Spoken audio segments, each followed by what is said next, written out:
The Spanish plateau bakes under a relentless sun. Dust swirls across flat, empty fields where nothing much grows anymore. This is La Mancha, the same barren landscape that inspired Cervantes to write about windmills and impossible dreams. But beneath this dry earth lies something far older than Don Quixote, something that shouldn't exist here at all. Motilla del Azuer sits about 12 miles outside the town of Daimiel in central Spain. At first glance, it looks like a small hill, the kind you'd drive past without a second thought. But it's not a hill. It's the remains of a fortified settlement built nearly 4,000 years ago during the Bronze Age, and when archaeologists started digging into it back in the 1970s, they found something nobody expected to find in the middle of a desert. Water. Not just any water. A sophisticated well system, dug deep into bedrock, designed to reach an underground aquifer that still flows today. The well shaft descends nearly 90 feet, carved through solid limestone with bronze tools. Think about that for a moment. 90 feet down, in an era before drilling equipment, before engineering manuals, before any of the technology we take for granted. The structure itself is unusual. Circular stone walls, built in concentric rings, getting smaller as they rise, like a wedding cake made of rocks. The outer wall measures about 160 feet across. The stones fit together with surprising precision. No mortar, just careful placement and balance. At the center, that deep well. Around it, rooms, corridors, storage areas, evidence of metallurgy, fragments of pottery, bits of animal bone that tell us what they ate. But here's what makes Motilla del Azuer different from other Bronze Age settlements in Spain. There are no weapons, no arrowheads, no spear points, no bronze daggers. Nothing that suggests this place was ever attacked or defended in battle. The walls are thick, yes. Defensive, certainly. But the archaeological record shows no signs of violence. No burned layers, no bodies, no destruction. So what were they defending? The water, most likely. In a landscape this harsh, water meant survival. Control the water. Control the region. Simple as that. Radiocarbon dating places the settlement's peak between 2200 and 1500 BCE. That's roughly the same time the Minoans were building palaces on Crete, and the Egyptians were raising pyramids in Giza. But this wasn't a palace, and it wasn't a pyramid. It was something more practical. A community built around a resource, designed to last. The people who lived here, we don't know what they called themselves. They left no written records, no inscriptions, no symbols we can read. What we do know comes from what they left behind. They worked bronze, which means they had access to copper and tin, two metals that don't occur naturally in this region. They traded then. Networks stretched across the peninsula, maybe beyond.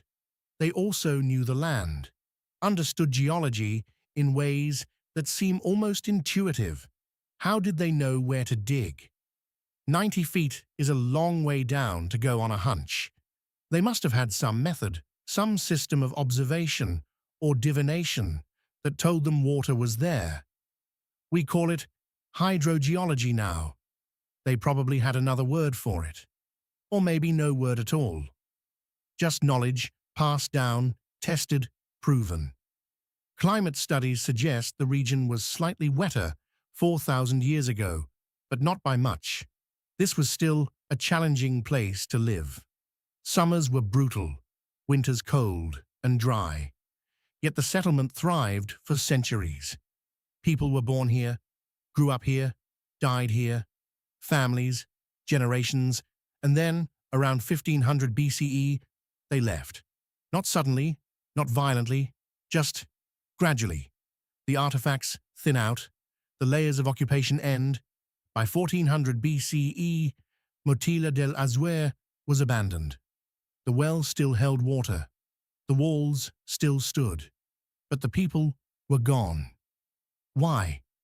Some archaeologists think climate change drove them out, a shift toward even drier conditions that made the region uninhabitable. Others suggest social upheaval, migration patterns, or the collapse of trade networks. The truth is, we don't know. The people of Motilla del Azuer didn't leave us a goodbye note. What they did leave is a monument to human ingenuity, a testament to what communities can build when survival depends on cooperation and skill, and a reminder that ancient doesn't mean primitive. Today, you can visit the site, walk among the reconstructed walls, peer down into that impossibly deep well. And if you're quiet, if you listen, you can almost hear the echo of bronze tools striking stone, the murmur of voices in a language nobody speaks anymore, the splash of water rising from the dark. Northumberland, England. The wind cuts across these hills like a blade. Even in summer, there's a chill in the air. This is border country, has been for 2,000 years. The kind of place where empires come to test their limits. Hadrian's Wall snakes across the landscape, rising and falling with the terrain. 73 miles of stone, stretching from coast to coast across northern England. Built by Roman soldiers between 122 and 128 AD, on the orders of Emperor Hadrian himself. It marked the edge of the known world. Beyond it, barbarians, wilderness, chaos. At least that's what the Romans believed. Along this wall, the Romans built 17 major forts. Housesteads was one of them. They called it Vercovicium. We're not entirely sure what that means. Some scholars translate it as the place of effective fighters. Others say hilly place. Either way, it's accurate enough. The fortress sits on a ridge called Wind Sill, a natural formation of volcanic rock that gives a commanding view of the land to the north. On a clear day, you can see for miles, rolling hills, deep valleys, forest, or what's left of it. It's beautiful in a harsh, unforgiving way, the kind of beauty that doesn't care whether you survive it or not. At its peak, Housesteads garrisoned about 800 men, auxiliary troops mostly, not Roman citizens, but soldiers recruited from conquered territories across the empire, Tungrians from modern-day Belgium, Frisians from the Netherlands, men who'd been pulled from their homelands and sent to the edge of the world to hold a line against people who looked a lot like they did. The fortress covers roughly 5 acres. Standard Roman military design. Rectangular, efficient, brutally practical. 4 gates, 1 on each side. Barracks arranged in neat rows. A headquarters building at the center. Granaries for storing food. A hospital for treating wounds and disease. Latrines, communal toilets that could seat 20 men at once. Even the bathhouse, though that was built just outside the walls. And those walls, thick stone, 15 feet high in places, towers at the corners. Ramparts where sentries paced day and night, watching. Always watching. But here's the thing about Housesteads that makes it different from other Roman forts along the wall. It wasn't just a military installation. People lived here. Families, civilians, a whole community grew up in the shadow of the fortress, what Romans called a vicus, a settlement of merchants, craftsmen, wives, children, all the messy humanity that follows an army wherever it goes. Evidence of this is everywhere. You can still see the remains of houses outside the fort walls, workshops, taverns, a murder weapon, a rusty knife, found buried beneath a floor, the skeleton of a man still lying where he fell. Someone killed him, hid the body, built over it. The case went unsolved for 1800 years. The soldiers themselves left traces too, graffiti scratched into stone, prayers to gods both Roman and local, altars dedicated to Mars, to Jupiter, to deities whose names we can barely pronounce. They hedged their bets, these men. Far from home, facing an uncertain future, they worshipped anything that might keep them alive. Life at Housesteads was hard. Winters were miserable. Snow, ice, winds that howled through every gap in the walls. Food was monotonous. Grain, mostly. Salted meat when they could get it. The water came from nearby springs, channeled through stone aqueducts. Disease was common. A soldier's average life expectancy in Britain was maybe 25 years, if he was lucky. And the enemy? The people they were here to watch? The Picts, the Caledonians, tribes from the north who refused to submit to Roman rule. They raided sometimes, tested the defenses. But mostly, there seems to have been an uneasy coexistence. Trade happened. People crossed the border in both directions. The wall wasn't impermeable, more like a checkpoint, a reminder of who was in charge. For nearly 300 years, Housesteads stood.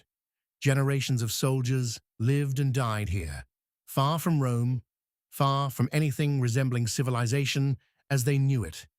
The empire around them slowly crumbled. Roads fell into disrepair. Supply lines weakened. Orders from Rome came less frequently, then not at all. By 410 AD, the Roman legions had withdrawn from Britain entirely.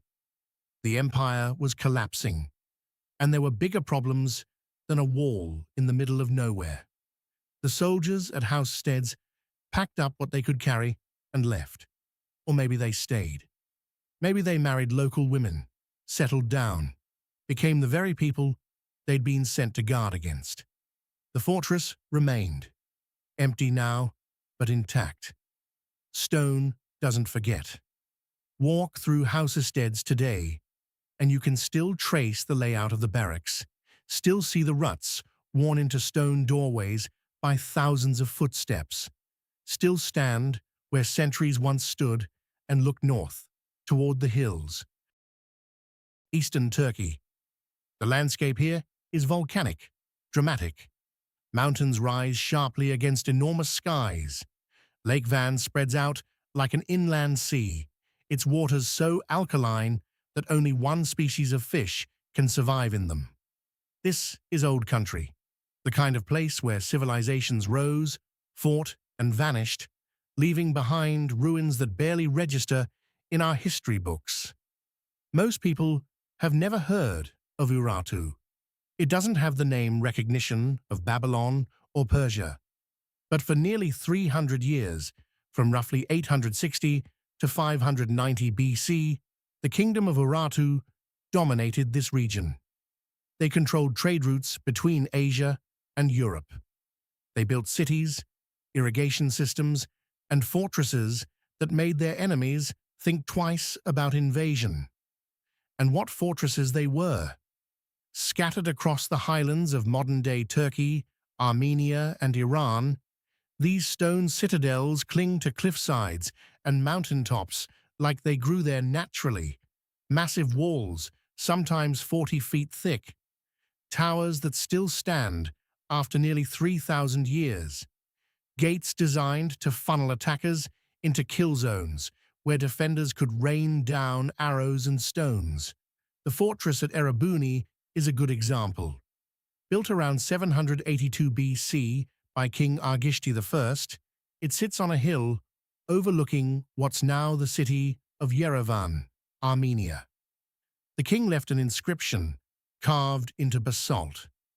By the greatness of the god Kaldi, Aghadoe, son of Menua, built this mighty fortress and proclaimed it Erebuni. Kaldi was their chief god, war deity. The Urartians invoked him often.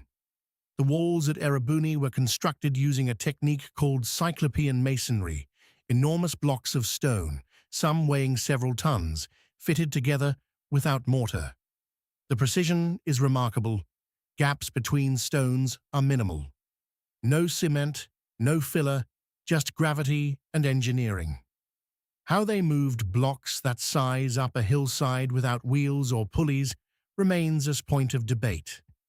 Inside the fortress, you find the usual military infrastructure: barracks, armories, storage rooms for grain and wine, but also temples. Elaborate temples with columns and courtyards dedicated to Kaldi and other gods in their pantheon. The Urartians were devout, it seems, or at least their kings wanted to appear that way. Further north, at Housesteads, another fortress tells a similar story. Built by King Sarduri II around 750 BC, it's actually two fortresses: an upper citadel for military and religious functions, and a lower one for administration and storage. Massive stone walls, intricate water systems, grain silos, carved directly into bedrock. The Urartians understood siege warfare. They built to withstand months, maybe years, of isolation. And they needed to. The kingdom of Urartu existed in a bad neighborhood.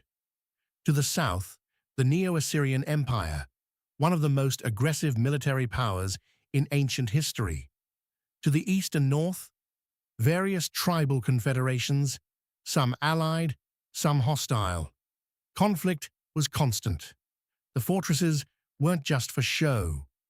Assyrian records mention Urartu frequently, usually in the context of military campaigns.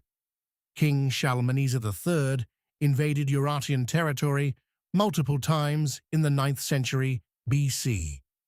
King Sargon II sacked several Urartian cities in 714 BC, leaving descriptions of the wealth he plundered: gold, silver, bronze vessels, elaborate furniture. The Urartians were rich. That wealth came from control of metal deposits, particularly copper and iron, and from their position along major trade routes. But here's what's interesting. Despite the constant warfare, despite the invasions and counter-invasions, Urartian culture thrived. They developed their own cuneiform script, adapted from Assyrian, but distinct. They produced sophisticated metalwork, bronze shields, decorated helmets, intricate jewelry. Their irrigation systems turned mountain valleys into productive farmland. They weren't just warriors. They were builders, administrators, craftsmen. And then, around 590 BC, the kingdom collapsed. Not slowly, quickly. Archaeological evidence shows destruction layers at multiple sites: fires, abandoned buildings, sudden depopulation. The fortresses, so carefully constructed, were burned or simply left empty. What happened? The traditional theory blames the Scythians, nomadic warriors from the north who swept through the region in the late 7th century BC. But some scholars question this. The timing doesn't quite match. Others suggest internal collapse, political fragmentation, economic decline, maybe a combination of factors that made the kingdom vulnerable. The Urartians themselves left no explanation. Their written records end abruptly.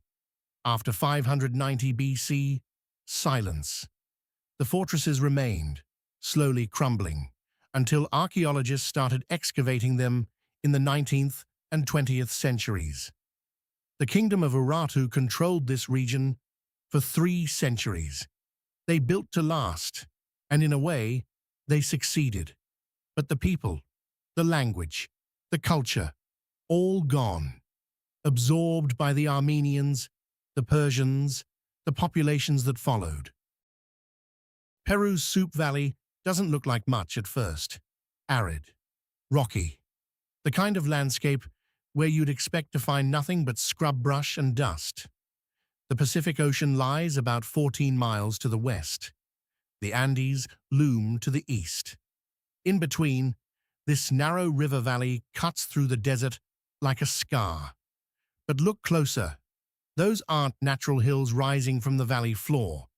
They're pyramids, platforms, plazas, the remains of a city that thrived when Egypt was building its first pyramids, when Mesopotamia was just beginning to write.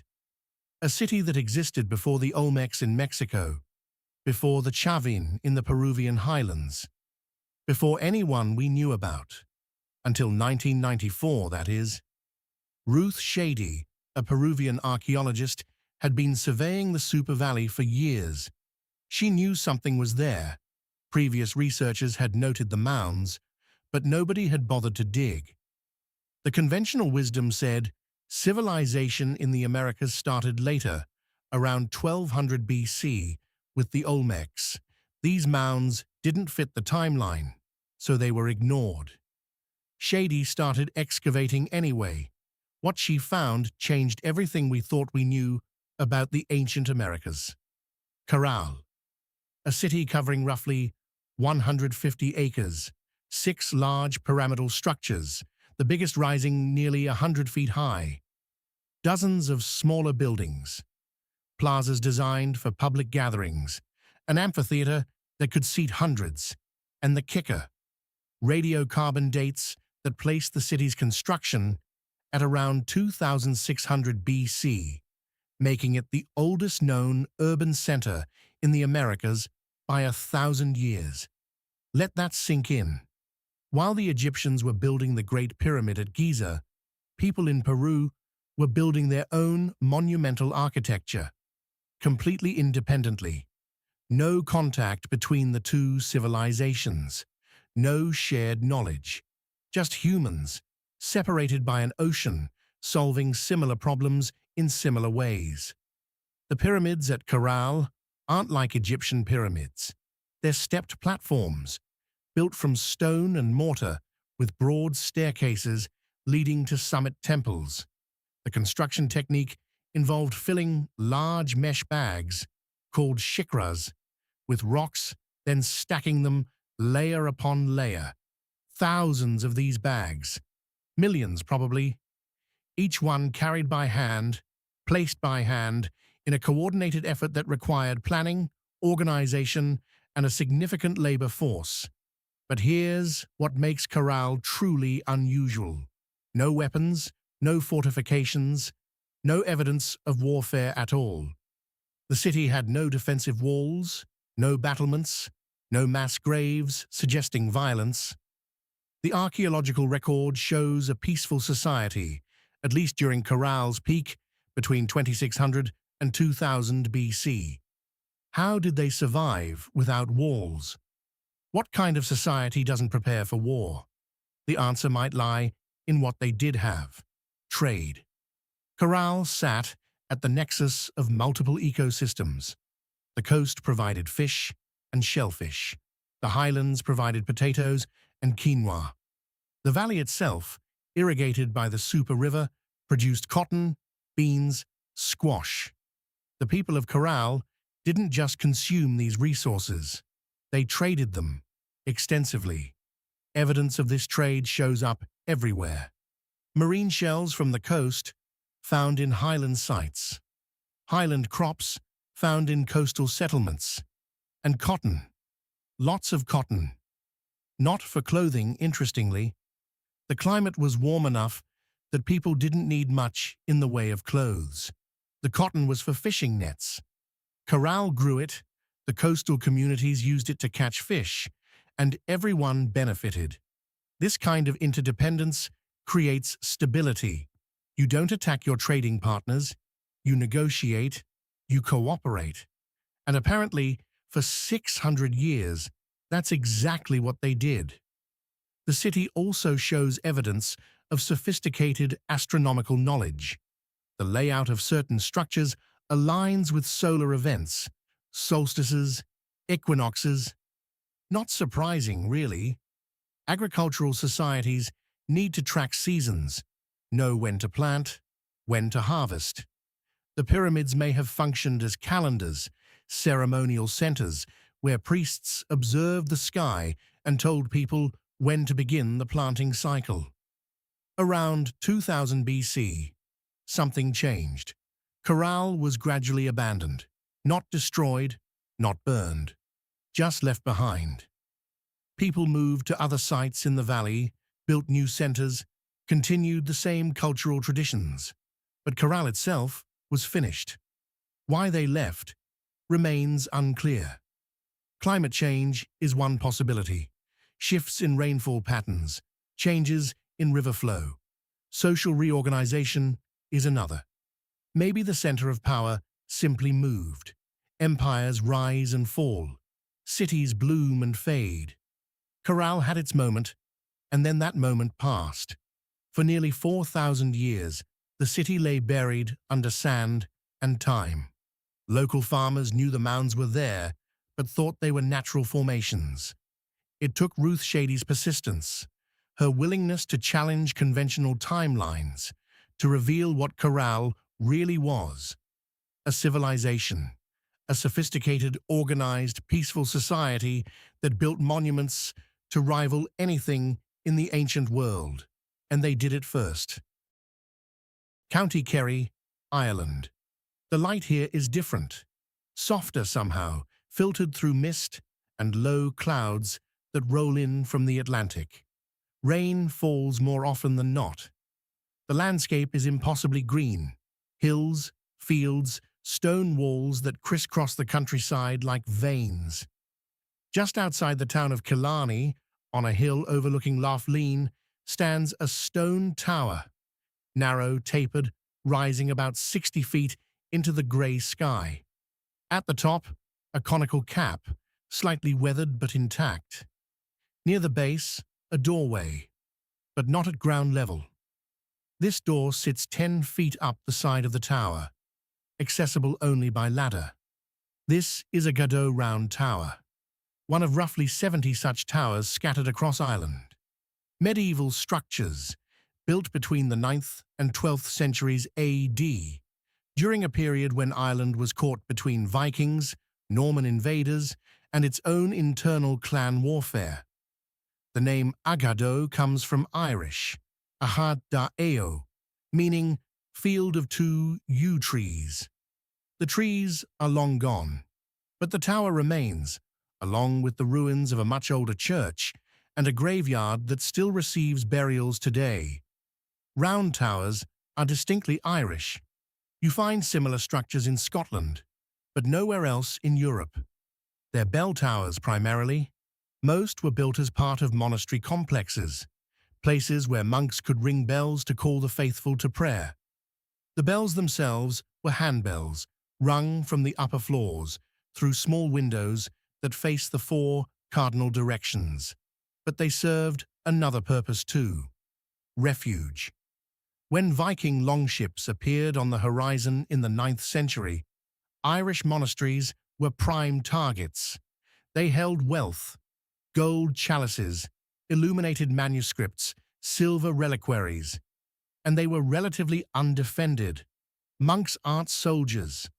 The round towers gave them somewhere to go when raiders came. That elevated doorway? Climb up, pull the ladder inside, close the door, wait it out. The tower at Aghadoe was built sometime in the 10th century, probably between 900 and 950 AD. The construction technique is standard for these structures: stone masonry, carefully fitted, tapering as it rises to reduce weight at the top. The walls are about 3 feet thick at the base. Inside, wooden floors once divided the tower into 5 or 6 levels, connected by ladders. Those floors are gone now, rotted away centuries ago. But the mortise holes where the beams fitted into the stone are still visible. What's remarkable is the precision. The tower is almost perfectly round, with only slight variations. No blueprints existed, no architectural drawings. The builders worked from experience, from tradition, passed down through generations of stonemasons. They understood stress, weight distribution, wind resistance. They built to last, and last it has, through Viking raids, through Norman conquest, through centuries of English occupation, famine, rebellion, emigration. The tower stood while the world around it changed completely. The monastery that once surrounded Aghadoe is mostly gone. The church, built in the 7th century, is a ruin. 4 walls, no roof, grass growing between the stones. Gravestones lean at odd angles. Inscriptions worn smooth by wind and rain. Some date back to the 18th century. Others are more recent. People still bury their dead here, still maintain family plots, still leave flowers. There's a legend, of course. Ireland is thick with legends. This one says that Brian Boru, the High King of Ireland, prayed at Aghadoe before the Battle of Clontarf in 1014. Whether that's true is anyone's guess. Brian Boru did defeat the Vikings at Clontarf, ending their power in Ireland, and he was killed in the battle, stabbed in his tent while giving thanks for the victory. The story fits the Irish narrative. Triumph and tragedy all at once. What we know for certain is that Aghadoe was an important religious site for centuries. Pilgrims came here, monks lived, worked, and died here. The tower was a beacon, visible for miles across the lake and surrounding countryside, a symbol of faith and resilience. By the 16th century, the monastery was in decline. The Protestant Reformation swept through Ireland, suppressing Catholic institutions. Many monasteries were abandoned or destroyed. Aghadoe survived, but just barely. The monks were gone. The church fell into ruin. The tower stood empty. Today, you can visit. There's a small parking area, a path through the graveyard. The tower itself is locked. Too dangerous to let tourists climb inside given the missing floors. But you can walk around it, touch the stone, look up at that elevated doorway, and imagine what it was like to pull a ladder up behind you and listen to Viking axes pounding on the door below. The view from the hill is spectacular. Lough Lean spreads out to the south, dotted with islands. The mountains of Killarney National Park rise in the distance. On a clear day, you can see forever. On most days, you see mist. Georgia, not the American state. The country in the Caucasus, wedged between the Black Sea and the Caspian, between Russia and Turkey, a crossroads of empires for 3,000 years. Persians, Greeks, Romans, Byzantines, Arabs, Mongols, they all passed through here, all left their mark. About 60 miles west of Tbilisi, the capital, the Mtkvari River cuts through a landscape of hills and valleys. On the northern bank, a massive rock formation rises from the plain. From a distance, it looks like any other outcropping of volcanic stone. Get closer, and you realize the entire thing is hollow, carved, tunneled, a city cut directly into living rock. Uplistsikhe. The name translates roughly as Fortress of the Lord or God's Fortress. Scholars argue about the exact meaning, but the scale of the place isn't up for debate. At its peak, probably around the 9th or 10th century AD, Uplistsikhe contained over 700 structures, temples, houses, shops, theaters, storage rooms, wine cellars, all carved from stone. Not built with stone, carved from it. The oldest sections date back much further. Archaeological evidence suggests occupation as early as the 2nd millennium BC. That's Bronze Age. Nearly 4,000 years ago, people were already living in these caves, already expanding them, already creating something more than simple shelter. But the real development happened later, during the classical period, between the 6th century BC and the 1st century AD. This is when Uplistsikhe became a major urban center, a city on the Silk Road connecting Europe and Asia. Merchants stopped here. Traders exchanged goods, silk from China, spices from India, wine and metalwork from the Mediterranean. Money flowed through Uplistsikhe, and with money came power. The rock-cut architecture is extraordinary. To create even one of these spaces required incredible effort. Workers chipped away at solid basalt using iron tools, hammer and chisel, hour after hour, day after day, removing stone dust by the basketful until a room emerged. Some chambers are small, barely large enough for one person. Others are vast, halls with vaulted ceilings, columns carved from the same rock as the walls, niches for lamps or religious icons. One structure, called the Hall of Queen Tamar, features a coffered ceiling that mimics wooden beams, except there's no wood.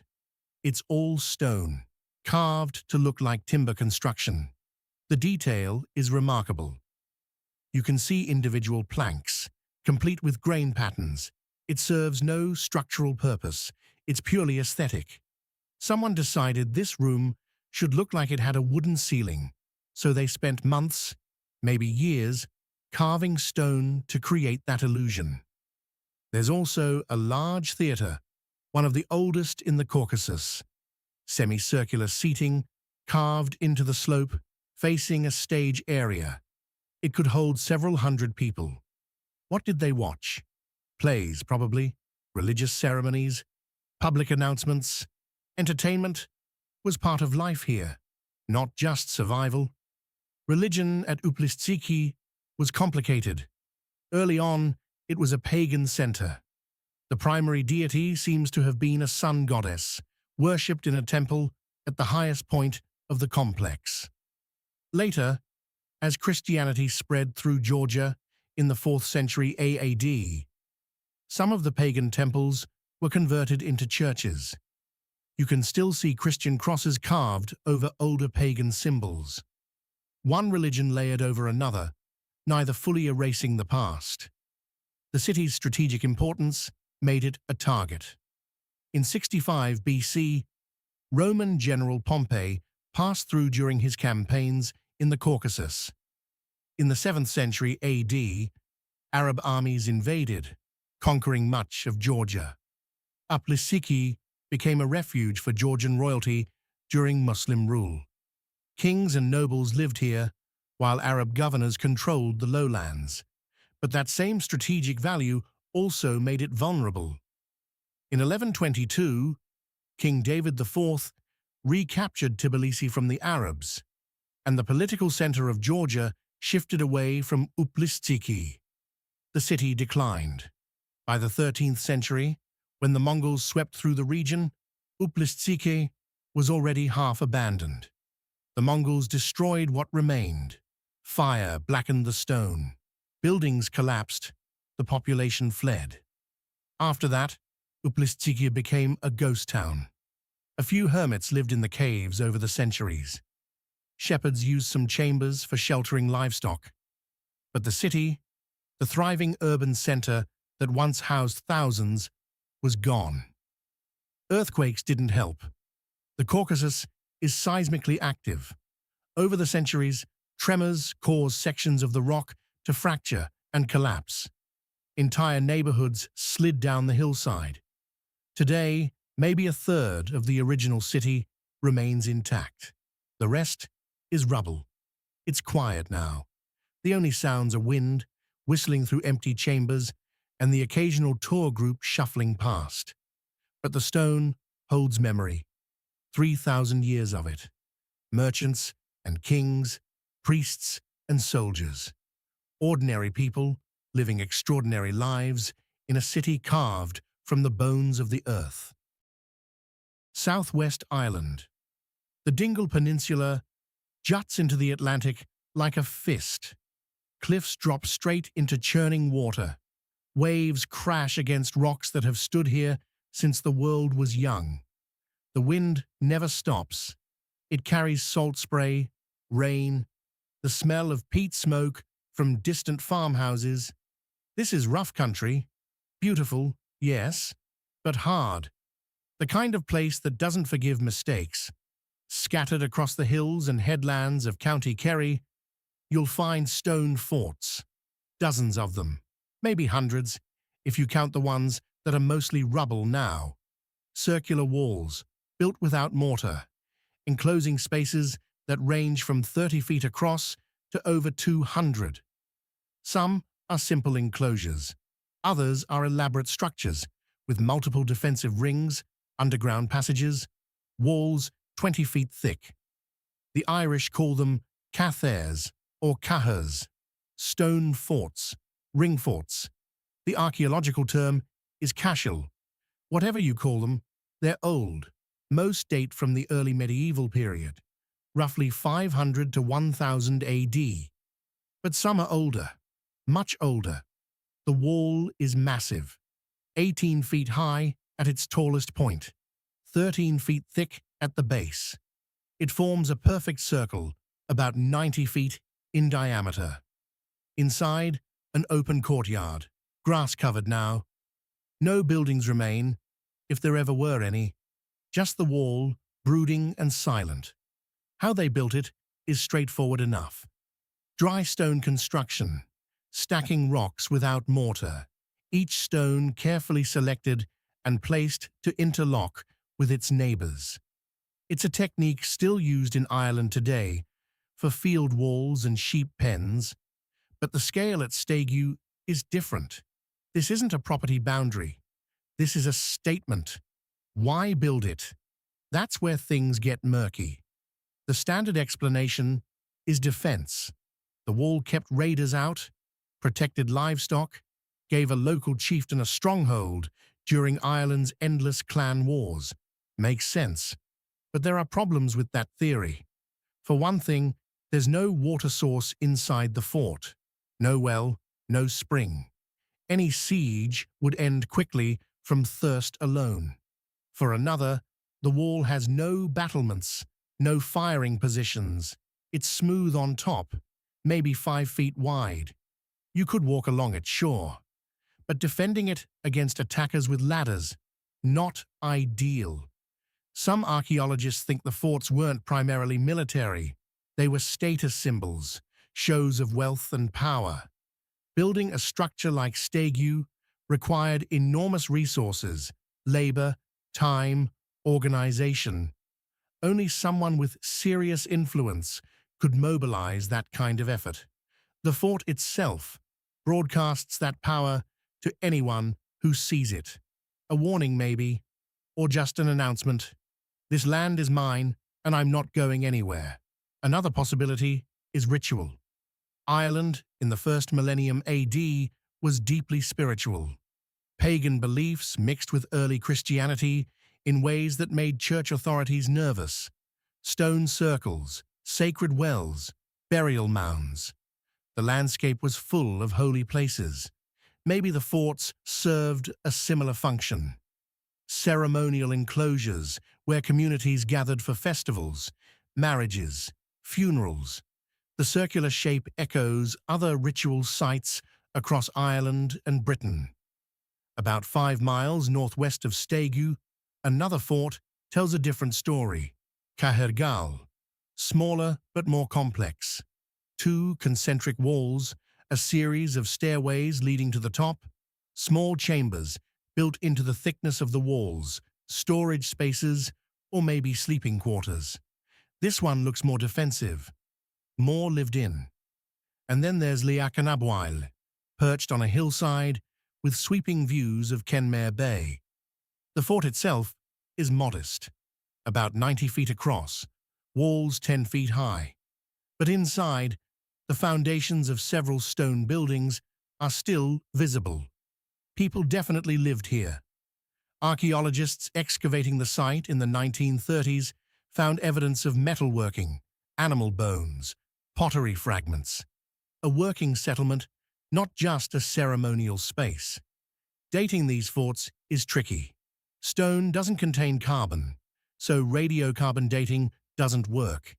You have to date organic material found in association with the structures, charcoal from fires, bone fragments, bits of wood. And even then, you're dating the occupation, not the construction.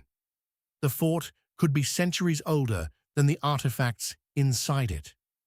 What we do know is that people stopped building them around 1000 AD. The Viking raids had ended. Norman invasion was still a century away. Ireland was entering a period of relative stability. The need for fortifications, or at least this type of fortification, diminished.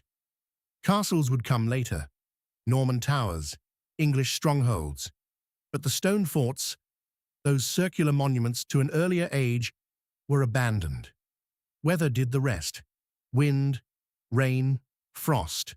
Stones loosened and fell. Farmers scavenged them for field walls and cottage foundations.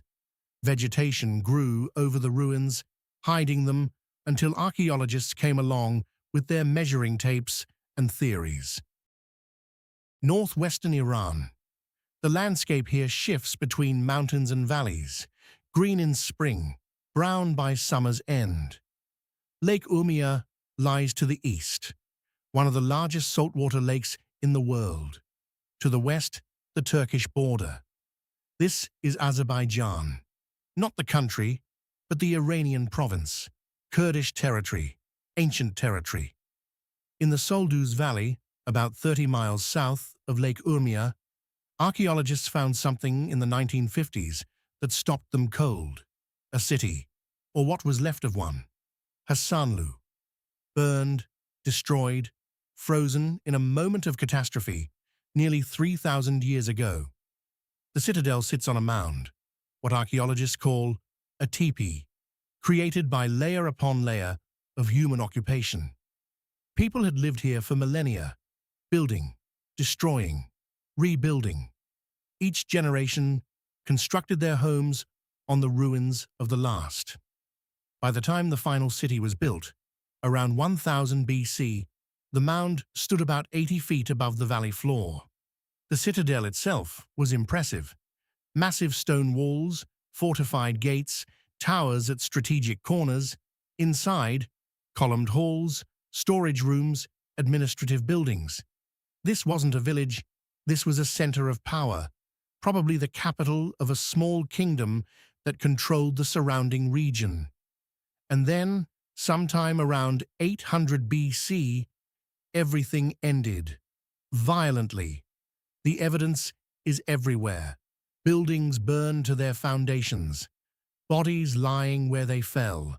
Some crushed under collapsed walls, others killed by weapons. Arrowheads still embedded in bone, sword cuts on skulls. The destruction was total. Whoever attacked Hasanlu didn't just conquer it, they annihilated it. But here's what makes Hasanlu extraordinary. Because the city burned so completely, and because the survivors never returned to rebuild, everything was preserved, sealed under ash and rubble like a Bronze Age Pompeii. Archaeologists excavating the site found artifacts in situ, exactly where they were when the disaster struck. In one building, they found the Gold Bowl, a masterpiece of ancient metalwork, beaten from a single sheet of gold, decorated with intricate scenes of gods and heroes. It was lying on a floor, surrounded by the skeletons of 3 men. One had tried to carry it out of the burning building. He didn't make it. The bowl remained with him for 28 centuries. Another skeleton, found in a different part of the citadel, wore a bronze helmet and had weapons nearby. A soldier, probably, defending the walls when they were breached. He fell where he fought, and the building collapsed on top of him. The sheer number of bodies is disturbing. Excavations have uncovered over 250 individuals so far. Men, women, children. Some in defensive positions, others clearly trying to flee. The attackers showed no mercy. This wasn't a conquest. It was a massacre. Who did it? The most likely candidates are the Urartians, that same kingdom we talked about earlier, the one with the mountain fortresses. Hasanlu sat right on the border of Urartian territory during the 9th century BC. Urartian expansion was aggressive, brutal. Their inscriptions brag about destroyed cities and deported populations, but some evidence points to the Assyrians.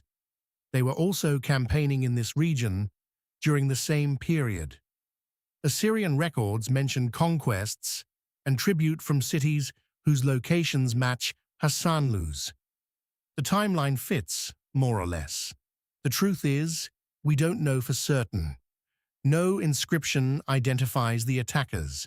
No victory stele claims credit for the destruction. We have the archaeological evidence, the burned city, the dead, the artifacts, and we can only guess at what happened. What we do know is that Hasanlu was wealthy. The gold bowl alone is worth a fortune, but it's not unique. Other precious objects were found throughout the citadel: silver vessels, ivory carvings, elaborate jewelry. This was a prosperous place, which made it a target. The city's economy was based on agriculture and trade. The Soldus Valley is fertile, well-watered.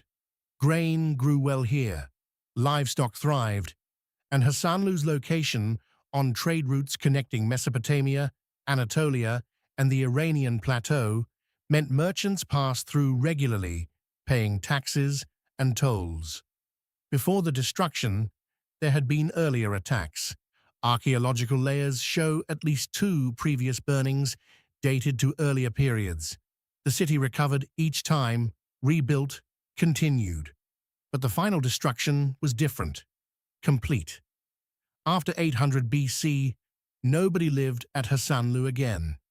The citadel remained a ruin. Over time, the site was forgotten. Dirt and wind buried it completely.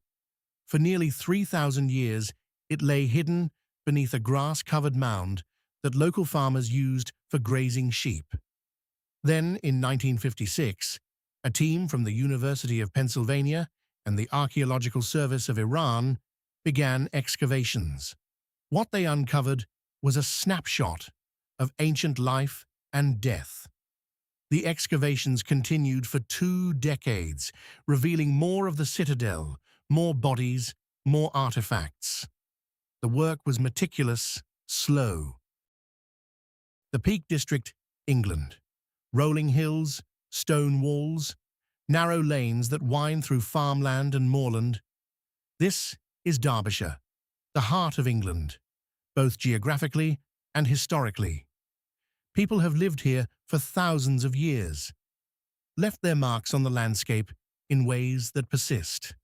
About 10 miles from the town of Bakewell, down a bumpy farm track, across a field of grazing sheep, you'll find Arbor Low. At first glance, it doesn't look like much. A circular earthwork, a ditch, a raised bank. In the center, a jumble of limestone slabs lying flat on the ground. 46 stones in all, arranged in a rough circle, with a smaller grouping at the center forming what archaeologists call a cove. Every single stone is fallen. Not one stands upright. Which raises an obvious question. Did they ever? Most archaeologists say yes. The stones originally stood, forming a true stone circle like Stonehenge or Avebury. They toppled over time, victims of gravity, weathering, maybe human interference. The socket holes beneath several stones support this theory. These are depressions in the bedrock, where upright stones would have been anchored. But a few researchers aren't so sure. They point out that raising these stones would have required enormous effort. Limestone is heavy, and some of these slabs weigh several tons. Why go to all that trouble, only to have them fall over within a few centuries? Maybe, these researchers suggest, the stones were always meant to lie flat, a recumbent circle, intentionally horizontal, serving some purpose we don't understand. We'll probably never know for certain. The site has been damaged repeatedly over the centuries. Farmers used it for grazing. Treasure hunters dug holes looking for buried gold. Victorian antiquarians poked around without recording what they found.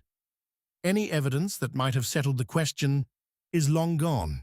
What we do know is the age. Arbor Low was built during the Neolithic period, somewhere between 2500 and 2000 BC.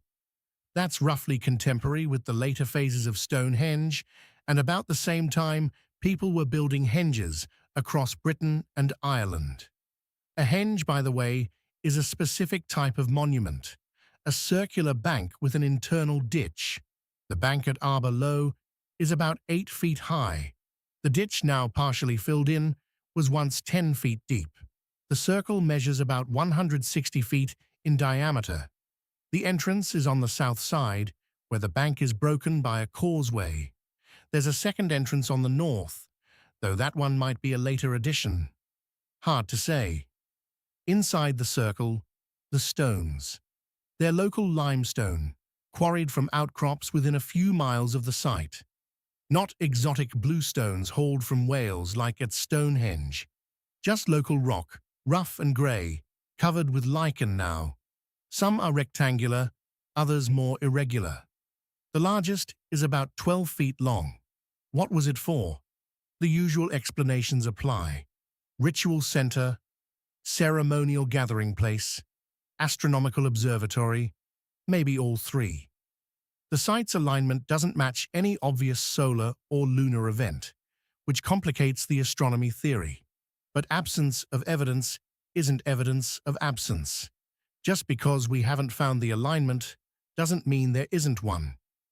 About 300 feet to the southeast, there's a round barrow, a burial mound. Excavations in the 19th century found cremated human remains and a bronze dagger inside. The mound is later than the henge, probably Bronze Age, around 1500 BC, but its proximity isn't coincidental. Whoever built the barrow wanted to be associated with the henge. It was already ancient by then, already sacred. There's another barrow to the northwest, called Gib Hill. This one is even more complex, a Neolithic chambered tomb that was later expanded into a Bronze Age burial mound. Excavations found multiple burials, pottery, and evidence of fire rituals. Again, the connection to Arbor Low is clear. These monuments form a ritual landscape, a sacred geography that people return to generation after generation. The henge itself has never been fully excavated. A few small trenches were dug in the 20th century, enough to establish dates and confirm the site's construction sequence. But the interior remains largely untouched. What's buried beneath those fallen stones? Offerings, burials, tools and artifacts that could tell us who built this place and why. Nobody knows, and given modern archaeological ethics, we probably won't excavate unless the site is under immediate threat. Non-invasive techniques like ground-penetrating radar can reveal some details, but not everything. The full story of Arbor Low remains hidden. The stones have lain here through the Bronze Age, the Iron Age, Roman occupation, Norman conquest, medieval plagues, 2 world wars. Unchanging while everything around them changed. Sheep graze among the stones now, just like they have for centuries. They don't care about henges or ritual landscapes. To them, it's just another field. Sardinia.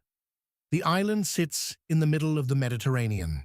Rocky coastline, mountains in the interior, a landscape that looks more African than European in places. And scattered across the countryside, thousands of strange stone towers that exist nowhere else on Earth. The Sardinians call them Nuraghe, cone-shaped structures built from massive blocks of basalt or limestone, stacked without mortar into towers that once stood 40 to 60 feet high. From a distance, they look like giant beehives made of stone. Up close, they're far more impressive. Su Nuraxi is the best preserved. It sits near the town of Barumani in south-central Sardinia, rising from a low hill that gives clear views in all directions. The central tower is surrounded by 4 smaller towers, all connected by thick defensive walls. Beyond that, the remains of a village, circular stone huts, clustered around the fortress like chicks around a hen. The whole complex covers about 2 acres. At its peak, probably during the Bronze Age, around 1200 BC, several 100 people lived here.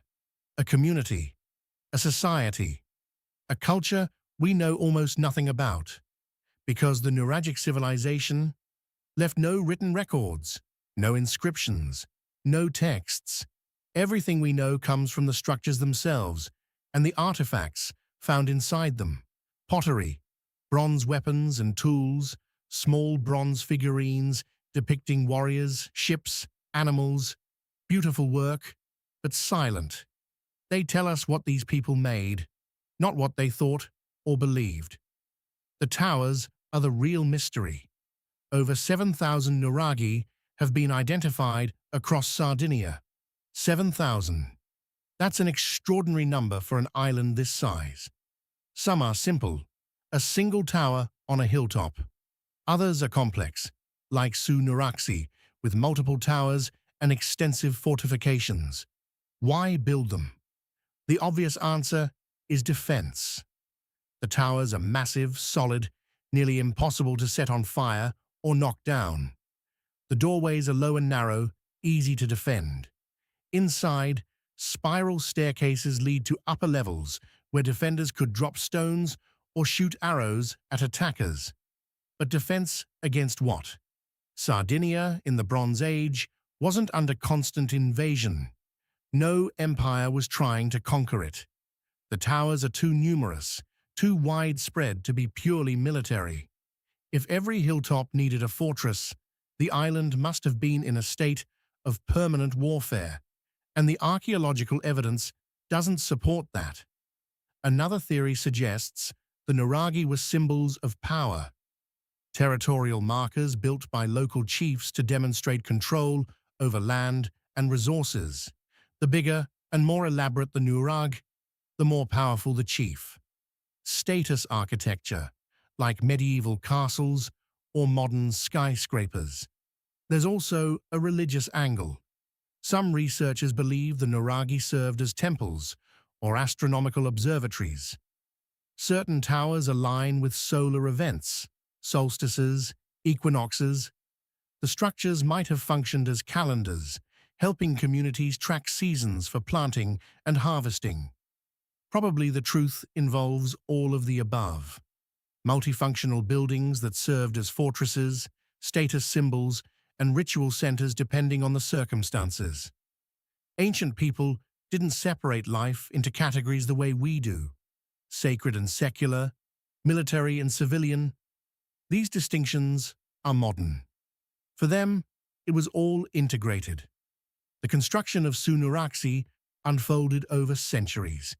The central Tholos Tower came first, around 1500 BC, with a corbelled dome built by stacking stones in tightening circles, a technique reminiscent of Mycenaean Greece, suggesting possible contact. Between 1300 and 1200 BC, smaller outer towers were added and linked by walls, forming a central courtyard that was both defensive and practical for gatherings, storage, or sheltering animals. After 900 BC, during the Iron Age, a village grew around the fortress, its houses pressed against the ancient walls. Though whether the tower housed the same community or a distinct elite remains uncertain. Around 500 BC, the Carthaginians began colonizing Sardinia. They brought new technologies, new religions, new ways of organizing society. The Nuraghic culture didn't disappear overnight, but it started to fade. By the Roman period, a few centuries later, the Nuraghe were already ruins. The Romans used some as quarries, hauling away stone for their own buildings. Su Nuraxi collapsed at some point, probably during the Middle Ages. Earthquakes, maybe, or just time. The towers crumbled, dirt buried the ruins. For centuries, it was just a hill covered with rubble and weeds. Then, in 1949, excavations began. Archaeologist Giovanni Liliu spent years carefully uncovering the site, removing centuries of debris, reconstructing walls where possible. What emerged was the most complete nuraghe in Sardinia. In 1997, UNESCO declared it a World Heritage Site. Walk through the entrance today, duck into the central chamber, climb the ancient staircases, and wonder why they built it, who they were, what they feared or hoped for.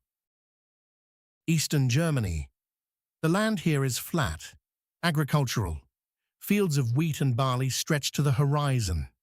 Small villages dot the landscape, connected by narrow roads that follow routes worn into the earth over centuries. This is Saxony-Anhalt, a region that doesn't make headlines. Quiet, unassuming. In 1991, a pilot flying over farmland near the village of Goseck noticed something odd. Crop marks, faint circular patterns visible from the air where crops grew differently, depending on what lay beneath the soil. Archaeologists call these shadow sites. The marks suggest buried structures, disturbances in the ground, invisible at surface level, but revealed by the way plants grow. Ground surveys confirmed it. Something was down there. Excavations began in 2002. What they found changed our understanding of Neolithic Europe. A circular enclosure, 2 concentric ditches with raised banks between them, 3 wooden palisades forming rings inside the earthworks, and aligned with remarkable precision to mark the winter solstice. The structure measured roughly 250 feet in diameter, not huge, but significant. Radiocarbon dating placed its construction around 4,900 BC, nearly 7,000 years ago, making it one of the oldest solar observatories in the world. Older than Stonehenge by 2,000 years, older than the Egyptian pyramids. Built by people we barely have names for. Neolithic farmers who were supposed to be simple, primitive, focused only on survival. The enclosure has 3 entrances, gates in the palisade positioned at specific angles. One faces north, the other 2 face southeast and southwest. On the winter solstice, December 21st, the sunrise aligns precisely with the southeastern gate. The sunset aligns with the southwestern gate. Stand in the center of the circle on that day, and you can watch the sun rise through one gate and set through the other. Coincidence? Not likely. The alignment is too exact. The builders knew what they were doing. They understood the sun's movement across the sky, tracked it throughout the year, and built this structure to mark the turning point when the days stop getting shorter and begin to lengthen again. For agricultural communities, that moment matters. It signals the promise of spring, the return of warmth and growing seasons. Psychologically, it's crucial. After months of darkness and cold, knowing that light is coming back, that's powerful. But was Goseck Circle purely astronomical? Probably not. Excavations uncovered disturbing evidence: animal bones, mostly cattle, pottery fragments, and human bones, some showing signs of violence, cut marks, fractures consistent with blunt force trauma. What happened here? Sacrifices, maybe? Ritual killings? The winter solstice would have been a significant ceremonial occasion, a time when communities gathered to perform rites that ensured the sun's return. We know from other Neolithic sites that sacrifice, both animal and human, was practiced. Goseck appears to fit that pattern. The ditches also contained burned material: ash, charred wood, fragments of bone exposed to fire. Whether these were cremation burials or remnants of ritual bonfires isn't clear, but fire played a role in whatever happened inside the circle. After about 200 years of use, the site was abandoned. The wooden palisades rotted, the ditches filled in with soil and debris. By 4700 BC, maybe earlier, Goseck Circle was already ancient history to the people living in the region. They built new monuments, followed new traditions. The circle was forgotten. For nearly 7,000 years, it stayed hidden. Farmers ploughed over it, unknowingly cutting through the buried ditches, never suspecting what lay beneath. Then came that flight in 1991. The crop marks, the excavations, and suddenly, Goseck Circle was visible again. The German government funded a reconstruction. Using the archaeological evidence as a guide, they rebuilt the wooden palisades, recreated the gates, restored the enclosure to something resembling its original appearance. It's not exact. There's guesswork involved, interpretation, but it gives visitors a sense of scale, a feel for what the place might have been like. You can visit now, stand in the center on a winter morning, and watch the sun rise through the southeastern gate, just like people did 7,000 years ago. The experience is eerie, humbling. The alignment still works. The sun doesn't care that millennia have passed. It rises exactly where it always has. The reconstruction also highlights something important. These weren't primitive people. They were astronomers, engineers, organizers capable of mobilizing resources for long-term projects.